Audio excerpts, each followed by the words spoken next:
Om Swastiastu. Perkenalkan, nama saya Nika Dek Parini dari kelas 12 IPS 3, nomor absen 24. Pada kesempatan kali ini, saya akan memaparkan materi yang berjudul Organisasi Ekonomi Regional dan Global. Perlu diketahui bahwasannya dalam kehidupan ekonomi suatu negara tidak dapat hidup sendiri karena membutuhkan bantuan dari negara lainnya. Untuk memudahkan hubungan-hubungan negara tersebut, pada akhirnya terbentuk berbagai organisasi agar hubungan ekonomi dapat terbangun dengan baik dan terorganisir. Untuk mempelajari lebih lanjut, mari kita bahas satu persatu. Hal ini dimulai dari organisasi ekonomi regional. Nah, maksud dari wilayah regional ini adalah negara-negara yang berada di satu kawasan. Contohnya adalah kawasan Asia, Afrika, maupun Eropa. Nah, di sini saya akan membahas 6 organisasi yang perlu Anda ketahui. Di antara 6 itu, Indonesia juga termasuk sebagai anggota di dalamnya. Yang pertama adalah SAARC, atau South Asian Association for Regional Cooperation. SAARC didirikan pada tanggal 8 Desember pada tahun 1985 di Dhaka, Bangladesh. Perintis berdirinya organisasi ini adalah negara Pakistan, Bangladesh, Bhutan, India, Nepal, Maladewa, dan Sri Lanka. Organisasi SAARC ini bermarkas di Kathmandu, Nepal. Sedangkan latar belakang berdirinya SAARC ini adalah adanya keinginan dari negara-negara Asia Selatan untuk bekerja sama dengan semangat persaudaraan, kepercayaan, dan pengertian. Kemudian, apa yang menjadi tujuan dari organisasi SAARC ini? Jadi tujuan dari organisasi ini adalah untuk membangun perekonomian negara-negara anggota wilayah Asia Selatan. Nah, berikut ini adalah eksistensi dari organisasi SAARC di tingkat global. Yang pertama adalah adanya momen penting dalam organisasi SAARC, yaitu ketika menerapkan Short Free Trade Area tahun 2006 untuk mempermudah kegiatan perdagangan di wilayah Asia Selatan. Nah, selain memiliki anggota tetap, SAARC juga mempunyai 9 negara pengamat, yaitu Amerika Serikat, Australia, Iran, Jepang, Korea Selatan, Mauritius, Myanmar, Tiongkok, dan Uni Eropa. Nah, organisasi yang kedua itu adalah MEE atau Masyarakat Ekonomi Eropa. Jadi pada tanggal 1 Juni tahun 1955 ada sebuah pertemuan di Messina, Italia. Pada waktu itu menunjuk Paul Henry Spaak, yaitu Menteri Luar Negeri Belgia, sebagai ketua komite yang harus menyusun laporan tentang kemungkinan kerjasama ke semua bidang ekonomi. Laporan komite Spaak ini berisi 2 rancangan yang mengintegrasikan Eropa, yaitu membentuk European Economic Community atau EEC atau Masyarakat Ekonomi Eropa atau MEE. Kemudian yang kedua, itu adalah membentuk European Atomic Energy Community atau Euratom atau Badan Tenaga Atom Eropa. Dalam perkembangannya, rancangan Spaak itu akhirnya disetujui pada tanggal 25 Maret tahun 1957 di Roma. Dan kedua perjanjian itu mulai berlaku pada tanggal 1 Januari 1958. Pertemuan di Roma menghasilkan Traktat Roma yang meresmikan berdirinya MEE. Kemudian apa yang menjadi latar belakang terbentuknya MEE ini? Latar belakang terbentuknya MEE dilatar belakangi oleh keberhasilan European Coal and Steel Community atau ECSC dalam mendorong negara-negara seperti Belgia, Prancis, Italia, Luksemburg, Belanda, dan Jerman Barat membentuk pasar bersama yang mencakup sektor ekonomi. Dengan demikian, terdapat 3 organisasi di Eropa, yaitu ECSC, EEC, dan Euratom. Nah, kemudian MEE menegaskan bahwa tujuan dari organisasi ini antara lain adalah sebagai berikut.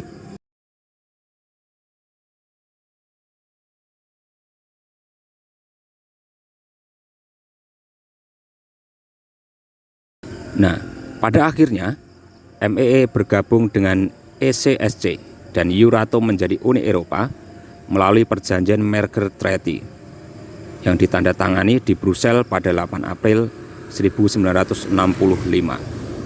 Organisasi yang ketiga itu adalah AFTA atau ASEAN Free Trade Area. Nah, jika dilihat di sini ada kata ASEAN, berarti di sini ada peran Indonesia. Nah, jadi AFTA ini dibentuk saat konferensi tingkat tinggi atau KTT ASEAN keempat di Singapura pada tanggal 28 Januari tahun 1992. AFTA merupakan kesepakatan negara-negara ASEAN untuk membentuk kawasan bebas perdagangan dalam rangka meningkatkan daya saing ekonomi kawasan regional dan menjadikan wilayah ASEAN sebagai basis produksi dunia. AFTA awalnya hanya beranggotakan Indonesia, Malaysia, Singapura, Brunei, Thailand, dan Filipina. Kemudian pada perkembangannya, anggota ASEAN lainnya ikut bergabung. Vietnam bergabung pada tahun 1995, Laos dan Myanmar bergabung pada tahun 1997, dan Kamboja bergabung pada tahun 1999. Hal ini menjadikan seluruh negara ASEAN menjadi anggota AFTA. Nah, sedangkan AFTA sendiri memiliki tujuan antara lain menjadikan kawasan ASEAN sebagai tempat produksi yang kompetitif sehingga produk ASEAN memiliki daya saing kuat di pasar global. Yang kedua adalah menarik lebih banyak Foreign Direct Investment atau FDI. Kemudian yang ketiga, meningkatkan perdagangan antar negara anggota ASEAN atau intra-ASEAN trade. Kemudian organisasi regional yang keempat itu adalah NAFTA atau North American Free Trade Agreement. NAFTA mulai beroperasi pada tanggal 1 Januari tahun 1994. Pada mulanya, NAFTA dilaksanakan oleh dua negara, yaitu Amerika Serikat dan Kanada. Berdirinya NAFTA dilatar belakangi oleh American Summit di Chili pada April 1988 yang membahas tentang peningkatan kerjasama di bidang perdagangan, budaya, perjalanan, hingga cyberscape. Kemudian kerjasama yang dijalin Amerika Serikat dan Kanada menarik minat Meksiko untuk terlibat dalam perjanjian tersebut. Sehingga pada September 1998, Meksiko pun menandatangani Declaration and Memorandum of Understanding yang meresmikan masuknya Meksiko ke dalam NAFTA. NAFTA memiliki tujuan antara lain adalah sebagai berikut.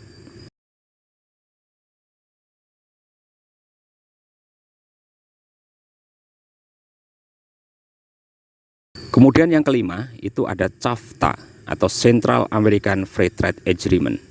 CAFTA merupakan perjanjian perdagangan bebas yang disetujui oleh Amerika Serikat beserta negara-negara Amerika Tengah seperti Costa Rica, El Salvador, Guatemala, Honduras, dan Nicaragua dalam kurun waktu tahun 2003 sampai tahun 2004. Keberadaan CAFTA menjadi wadah dari Caribbean Basin Initiative yang berisi tentang aturan biaya ekspor dan kuota impor antara Amerika Serikat dengan negara-negara di Amerika Tengah. Tujuan dibentuknya CAFTA adalah mewujudkan kemajuan perdagangan antar negara anggotanya. Keberadaan CAFTA memiliki beberapa ketentuan, yaitu perdagangan jasa lintas batas, jasa keuangan, investasi, akses pasar, dan pertanian. Kemudian yang keenam itu ada APEC, ASEAN Pacific Economic Corporation. APEC didirikan pada tahun 1989 oleh beberapa negara di kawasan Asia dan Pasifik. Tujuannya didirikan APEC adalah meningkatkan pertumbuhan ekonomi dan mempererat komunitas negara-negara di Asia Pasifik. Keberadaan APEC secara nyata berkontribusi dalam pertumbuhan ekonomi negara-negara di kawasan Asia Pasifik. Negara anggota APEC berkontribusi terhadap 53% GDP dunia, serta 44% volume perdagangan di dunia. APEC hingga kini beranggotakan 21 negara di wilayah Asia Pasifik termasuk Indonesia di dalamnya.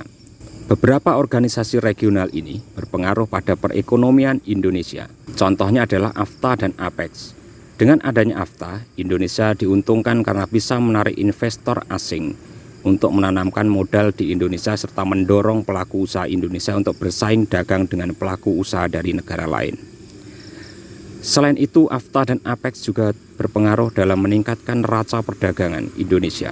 Menurut data dari Asosiasi Pengusaha Indonesia atau APindo, neraca perdagangan Indonesia kepada seluruh anggota APEC mencapai 289,3 miliar US dollar atau 75% dari total perdagangan Indonesia hingga tahun 2011.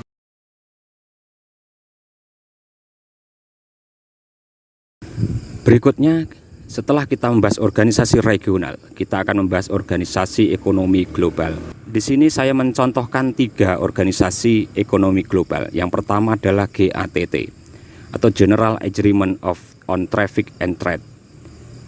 GATT merupakan aturan perdagangan internasional yang disetujui oleh 23 negara pada tanggal 30 Oktober tahun 1947 di Jenewa, Swiss, dan mulai efektif dilakukan mulai 1 Januari tahun 1948.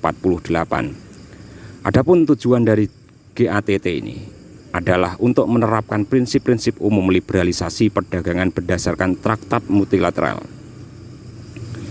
Traktat tersebut berupa pengurangan tarif, penghapusan kendala perdagangan, serta penghapusan praktik perdagangan yang diskriminatif. Berikut ini adalah prinsip GATT dalam menjalankan fungsinya, yaitu adalah sebagai berikut. Nah, kemudian pada sidang terakhir GATT di Marrakech, Maroko bulan April tahun 1994, disahkan bahwa GATT diakhiri dan berganti menjadi WTO atau World Trade Organization. Nah, yang menjadi pertanyaan, apakah Indonesia terlibat dalam organisasi ini? Nah, jawabannya ya. Jadi Indonesia bergabung pada tahun 1950. Masuknya Indonesia ke GATT membuat kebijakan ekonomi Indonesia banyak menyesuaikan dengan kebijakan GATT. Begitu juga ketika GATT berubah menjadi WTO. Nah, kemudian yang kedua adalah organisasi WTO, World Trade Organization. WTO didirikan pada 1 Januari tahun 1995, menggantikan GATT.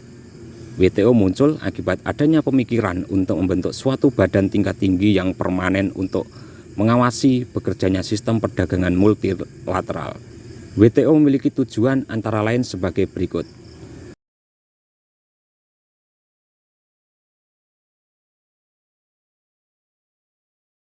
Nah, kemudian yang ketiga, itu ada yang namanya OPEC atau Organisasi of Petroleum Exporting Country. Nah, OPEC didirikan pada bulan September tahun 1960 di Baghdad, Irak oleh 5 negara, yaitu Irak, Iran, Kuwait, Saudi Arabia, dan Venezuela. Pendirian OPEC ini merupakan respon terhadap keberadaan perusahaan minyak bumi multinasional milik Amerika Serikat yang sering melakukan monopoli pasar terhadap minyak bumi.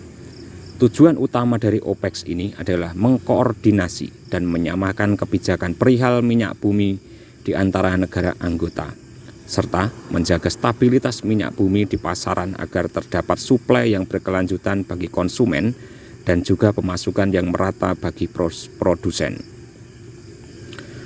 Untuk memasuki keanggotaan OPEC ada syarat khusus yang sudah ditetapkan, yaitu harus mendapatkan persetujuan dari minimal 75% negara anggota termasuk 5 negara pendiri OPEC. Jumlah negara anggota OPEC hingga tahun 2016 adalah 14 negara yang terdiri dari 6 negara Timur Tengah, 6 negara Afrika, dan 2 negara Amerika Selatan. Keberadaan organisasi ekonomi global banyak memberikan pengaruh kemajuan ekonomi Indonesia. Indonesia pernah menjadi anggota OPEC pada tahun 1962 dan keluar di tahun 2008. Keluarnya Indonesia disebabkan karena tidak mampu memenuhi kuota ekspor seiring dengan meningkatnya kebutuhan migas dalam negeri. Kemudian pada Januari 2016 Indonesia bergabung kembali, tetapi keanggotaannya dibekukan akibat menolak untuk memotong produksi minyak sebesar 5%. Baik, dari materi yang telah dipaparkan tadi, adapun kesimpulan yang dapat ditarik yaitu organisasi ekonomi internasional tidak hanya menguntungkan secara ekonomi, tetapi juga mempererat hubungan antar negara. Hubungan antar negara ini perlu dijaga agar kedepannya semua negara dapat mencapai tujuan ekonomi yang bebas dan bermanfaat bagi masyarakat setiap negara. Sekian materi yang dapat saya paparkan. Akhir kata saya ucapkan terima kasih dan saya tutup dengan para mesanti. Om Santi Santi Santi.